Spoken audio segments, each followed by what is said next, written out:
Delimitation से कोई खुश नहीं है। कुलगाम का तो आपने गला काट दिया, सजाए मौत सुना दी। ये तो सजाए मौत इन्होंने सुना दी हमें कुलगाम वालों को। सजाए मौत से अच्छा है कि हम इलेक्शन कंटेस्ट पार्टी की अपनी खुद की बात कहूंगा, कांग्रेस पार्टी की बात नहीं कहूंगा यहाँ पर, क्योंकि पार्टी का हुक्म पता नहीं क्या होगा। लेकिन अपनी जाती राय जो मैं दूंगा, जाती राय में ये दूंगा कंटेस्ट करना चाहिए और हर किसी की यही बात कहूंगा। स्टेटहुड मेरे कहने से आप यहाँ पर भी तानाशाही चलाना चाहते हो, डीडीसी मेंबरों से मजाक आएगी पार्लियामेंट में, अपर हाउस और लोअर हाउस में कांग्रेस कानूनी तरीके से 370 वापस देगा। और आज भी मैं कह रहा हूँ, आजाद साहब को एयरपोर्ट पे बंद करके वापस दिल्ली भेज दिया, आजाद साहब को जम्मू एयरपोर्ट पे बंद किया, तो वापस एनसी ने बोला कि हम डीडीसी इलेक्शन में कंटेस्ट नहीं करेंगे अगर 370 वापस नहीं आता।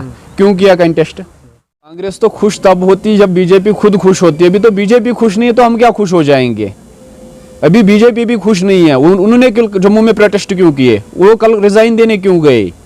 कांग्रेस ने जो हमारे मेमोरेंडम इंडिपेंडेंट डिलिमिटेशन कमीशन को हमने दिए थे, क्योंकि डिलिमिटेशन कमीशन एक इंडिपेंडेंट इदारा है, हमने जो उसको दिए, हमने जो डिमांड की, हमने ब्रेनल, लामड़, अकाल, खुलशन वगैरह इसको बोला हमने दूसर के साथ रखो, पहलू को दूसर के साथ रखो। अगर डिलिमिटेशन कमीशन को रेवेन्यू के मुताबिक ही करने थे, मतलब 2 तहसीलों को मिला के एक कानूनचूसी, क्या पहलू और दूसर तहसील कितनी बढ़िया कानूनचूसी बन जाती, अलग अलग इलाका बन के रह जाता ये, और इनको कोई घूम के उधर इधर कानूनचूसी में नहीं जाना था। नहीं किया। आपने क्या किया? फिसल। आपने क्या किया? कैमू। चलो कैमू भी हम मुतमईन थे सर आंखों पर। क्या फिसल वाले कब पहुंचेंगे? अगर दूसर से एमएलए आता है या अगर फिसल से एमएलए आता है, दोनों जगह से, किसी भी जगह से। इसी तरह आपने अनंतनाग पार्लियामेंट्री कानूनचूसी को देखिए आप, एक तरफ से राजौरी, दूसरी तरफ से अनंतनाग।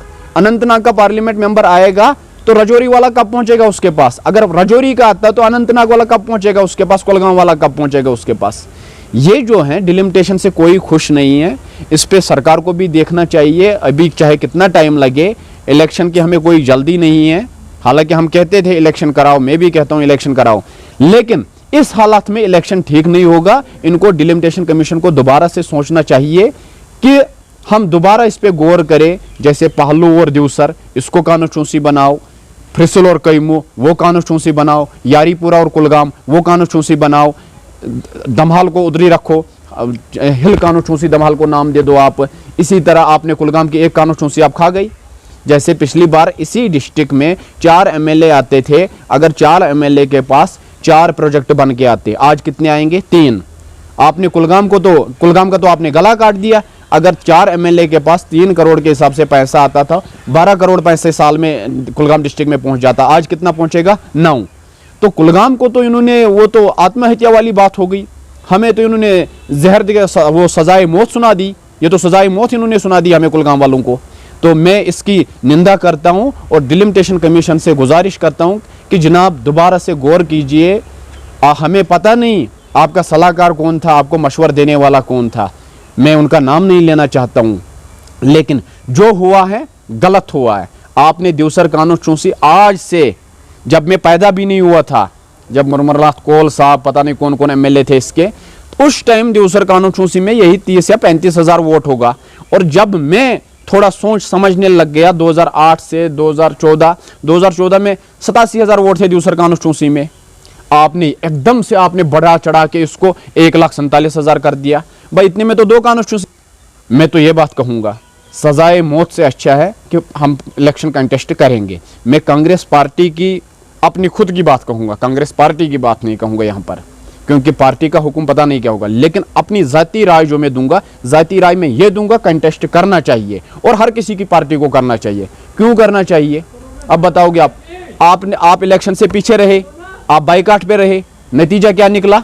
आज आपकी पार्लियामेंट कानूनचूसी राजौरी, अनंतनाग, नतीजा क्या निकला? आज आपके कुलगाम से एक कानूनचूसी खा गई। ये बता रहा हूं कि आपके पीछे रहने से हुआ ये। अगर कश्मीरी में समझ आती शुरू से, हमने बाइकाट नहीं किया होता। बिल्कुल यस। अगर स्टेटहुड पे तो मैं आपको यही बात कहूंगा, स्टेटहुड मेरे कहने से नहीं आएगा। ये मेरे कहने से नहीं आएगा जब तक कांग्रेस पार्टी के पास पार्लियामेंट में मेजॉरिटी नहीं आती, जब तक असेंबली हमारी मेजॉरिटी में नहीं आती, चाहे वो किसकी भी हो, जम्मू कश्मीर की हुकूमत नहीं बनती, यहाँ की असेंबली नहीं बनती और पार्लियामेंट में मेजॉरिटी नहीं आती, तब तक मैं इस चीज़ पे कोई बहस नहीं।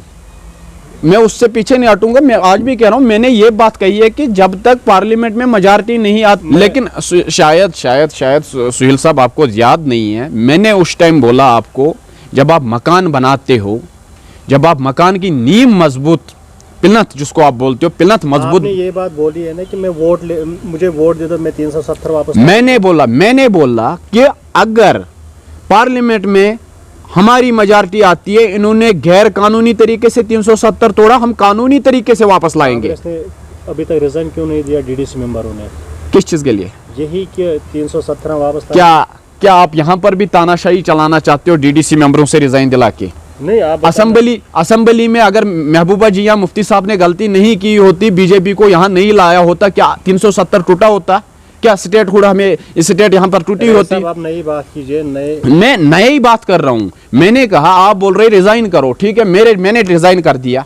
किसी ने रिजाइन किया?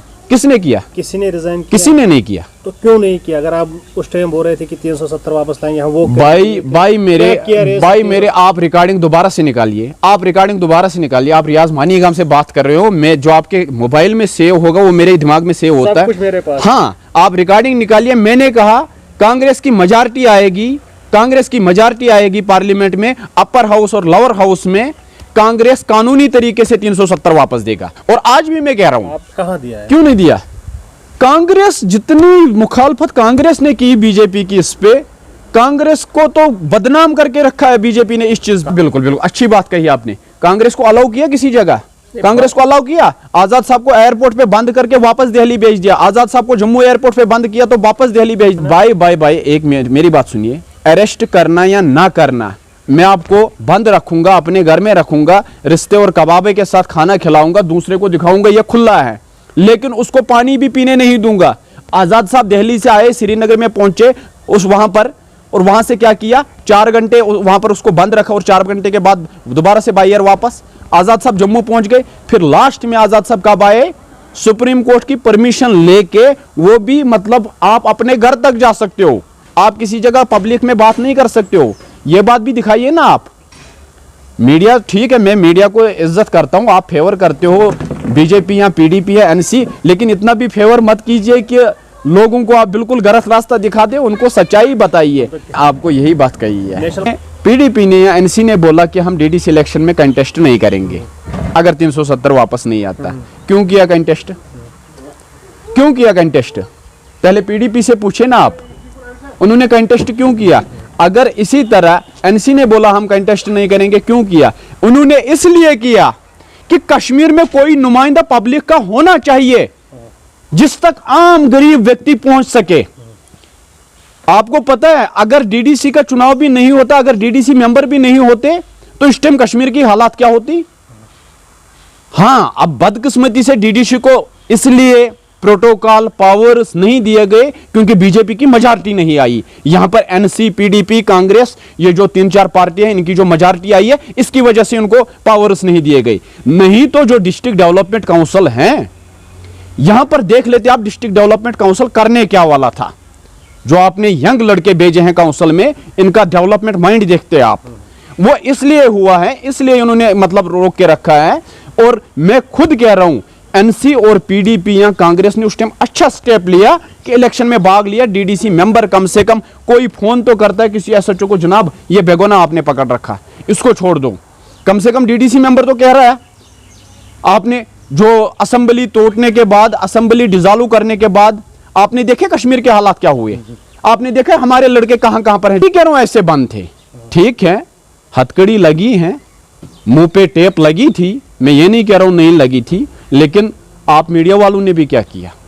आप मीडिया वालों ने भी उसे दिखाया, जिसने दिखाया वो भी तो जेल में गया। जिस हिसाब से आप गए उस हिसाब से हम गए। अब फर्क इतना है कि लड़के अभी भी बंद है, हमारे भी कुछ नेता अभी भी बंद है। मैं ये नहीं कह रहा हूं चाहे वो कांग्रेस के हो, चाहे पीडीपी के हो, चाहे एनसी के हो, चाहे अदर पार्टी के हो, अभी भी आप लिस्ट निकालिए, अभी भी देख ले पॉलिटिकल पार्टियों के कितने वर्कर बंद है, अभी भी देखिए एक्स-एमएलए कितने बंद है, अभी भी देखिए कितनों पे नजरबंदी है।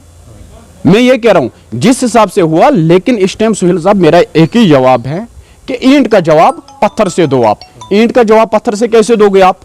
आप इलेक्शन कंटेस्ट करोगे, असेंबली आपकी आती है, सारी पार्टियां मिलके एक नया कानून बना दो, उसको पास करा दो, और पार्लियामेंट में कोशिश करो, मत कांग्रेस, पीडीपी, एनसी भी बाकी कोई पार्टी के नाम पे। इस टाइम आप कश्मीर के नाम पे, जम्मू कश्मीर के नाम पे लड़ो। जम्मू के लड़के भी इस टाइम चिल्ला रहे हैं, कश्मीर के लड़के भी चिल्ला रहे हैं। आप जॉब पॉलिसी देखो क्या हो रहा है, आप यहां पर देखो रोज terminate from service, terminate from service. क्या नया किसी ने ज्वाइन किया? क्या नए किसी को, एक व्यक्ति को आपने रोजगार दिया? आप तो रोजगार खा रहे हो। तो असेंबली बननी चाहिए और यहां से एक होके पार्लियामेंट बननी चाहिए। नया कानून जो मर्जी आप बना लो मेजॉरिटी में, जरूरी नहीं है 370 नाम रखना, 371 रख लो। हमें तो यह देखना है जो उसमें मजबूती है, हमें वो मजबूती वापस चाहिए।